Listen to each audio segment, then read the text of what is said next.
Hello, beauty therapists. How are you all?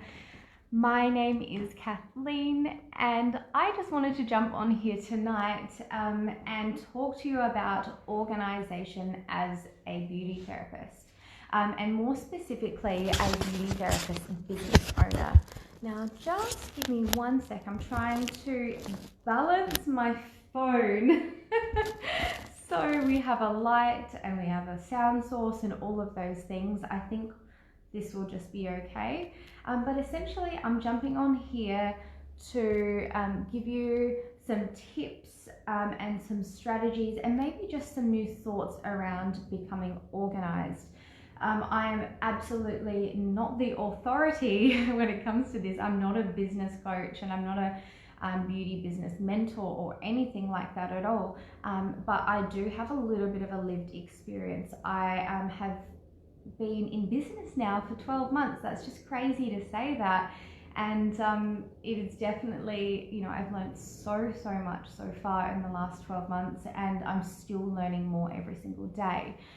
Give me one moment, because as promised I did say we have a special guest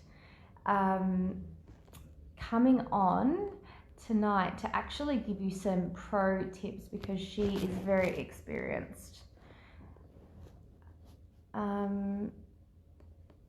Beautiful. So she is around, and when I see her pop up, let's just see. Request add viewers to your broadcast. Beautiful. When she comes on, I'll have to bring her on and I'll obviously introduce you all to her. But before we introduce our special guest, I wanted to talk to you about being organized as a beauty business owner. It's not just as simple as, getting an online booking software and sticking to an online schedule, or having a diary, a physical planner or diary. It goes much beyond that, and you can use those two things in a really sophisticated way. So you can use a physical journal or a online booking software or online portal, essentially, in a very sophisticated manner. And you can definitely achieve some great things, but I think it really does come down to mindset. And that's going to dictate a lot of how organized essentially you are, and how far in advance are you actually organized, and are your procedures organized, and all those little nitty-gritties. I feel like these could be lots of different topics, but before I kind of dive into those, I'd like to just mention that a lot of the strategies I have learnt when it comes to being organized in business are actually from Carissa Hill, who runs the Wolfpack Mastermind. She's a business coach and she is brilliant, and I'm about to share with you something that she actually taught me. Now, when you become a business owner, maybe you're a business owner now, you would understand that there are never-ending tasks. It's kind of like you don't get to the end of your to-do list. You just don't. It's like, all right, here's something new, like it's a list. It's just never ending. It never ever finishes.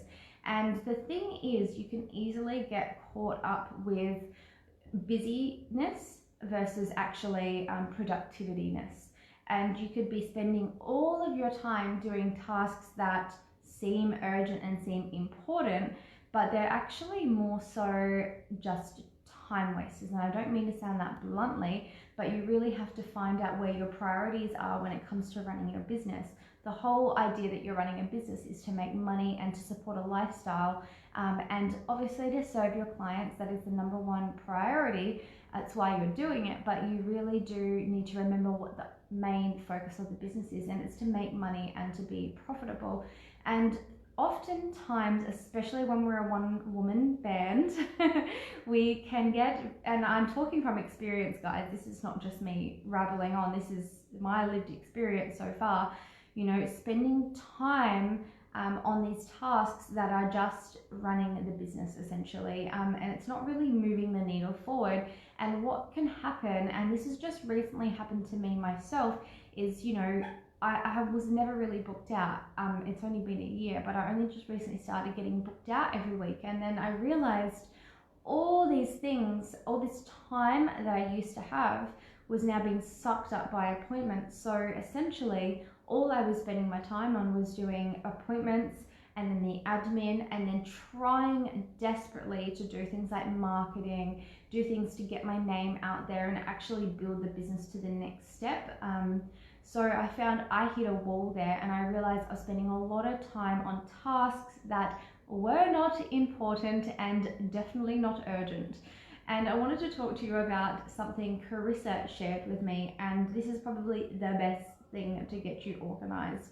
It's this quadrant, right? It's important and urgent, important but not urgent, urgent and not important, and not important, not urgent. So it's this quadrant, right? And basically your task is, and I just recently did this and it was just game changing for me, because I was starting to get really overwhelmed. I was like, oh my God, I don't have this time. I'm with clients, and you know, next minute you're doing 16-hour days trying to just do everything on your to-do list, when instead what you need to do is actually write it all down on a piece of paper, every single task you need to do, and then get another piece of paper and then create this quadrant, so 4 squares on your page, and realize what's important and urgent and what's, you know, important but not urgent. And I promise you, and this is what I found with my experience getting organized, I found that a lot of the things that were actually going to move the needle forward and actually really propel my business and get my name out there and help me to,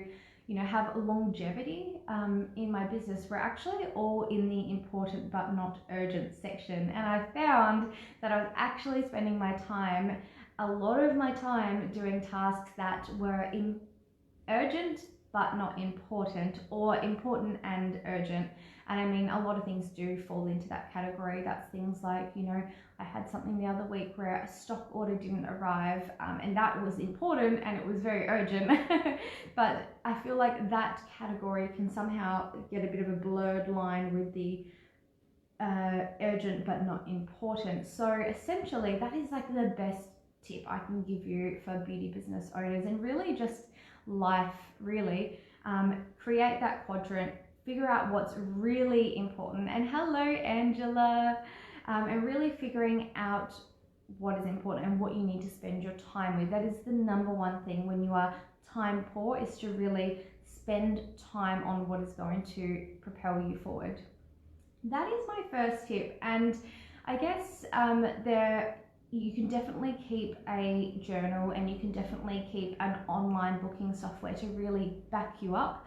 But like I said, I think this all comes down to, first of all, forward planning and mindset. So figuring out what is really, really important in the way that I just mentioned just then, but also having the right mindset around all of this, and realizing that, well, yeah, you've got these important tasks that you need to build your business with, but realizing that busyness, that kind of just doing things unproductively, isn't going to help you that much, and really being smart and wise about your time, and realizing that perhaps spending, you know, the end of your day doing this task repetitively, perhaps let's think of one, data entry, let's just say that you're spending 3 hours every night doing this data entry, and you're not sure why it's taking that long, and really the reason why you're doing that is because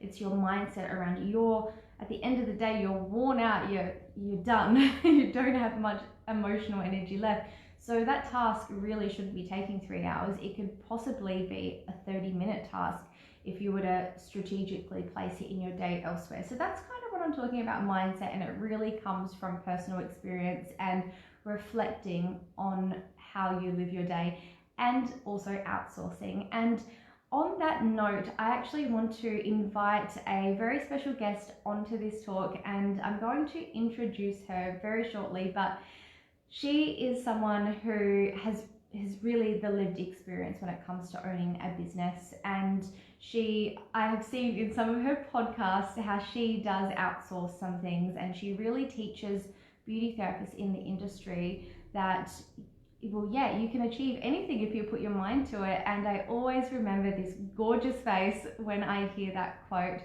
And let's just bring her on. Her name is Angela Sanchez, and she runs a beauty business co.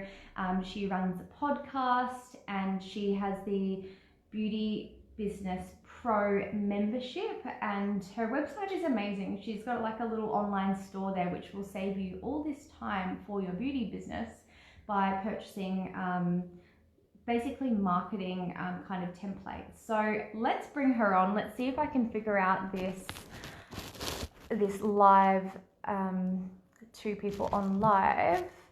And she has something really, really special that we are going to be talking to you about. She's created something pretty amazing that will help get you organized in your beauty business. Let's see if we can do this. This is my first time inviting someone on. Angela, let's see if we can get you on. I think we've got it. Let's see, done.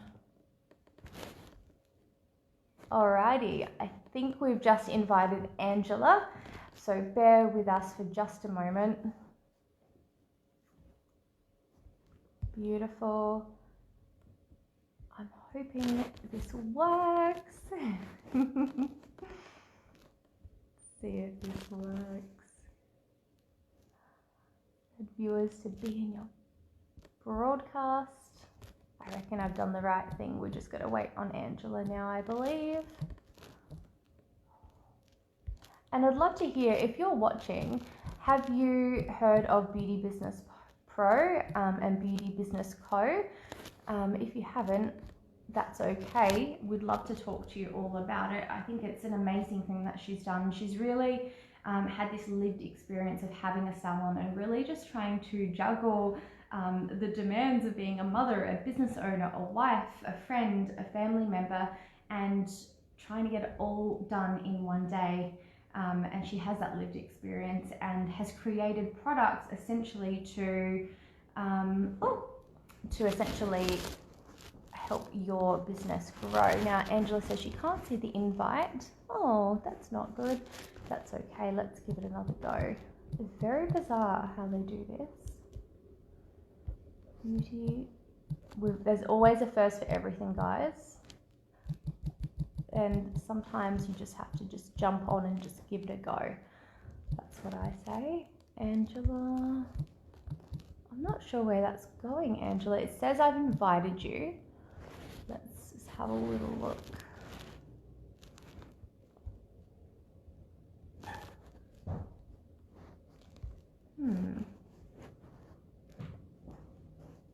Share live video. Let's see if that works.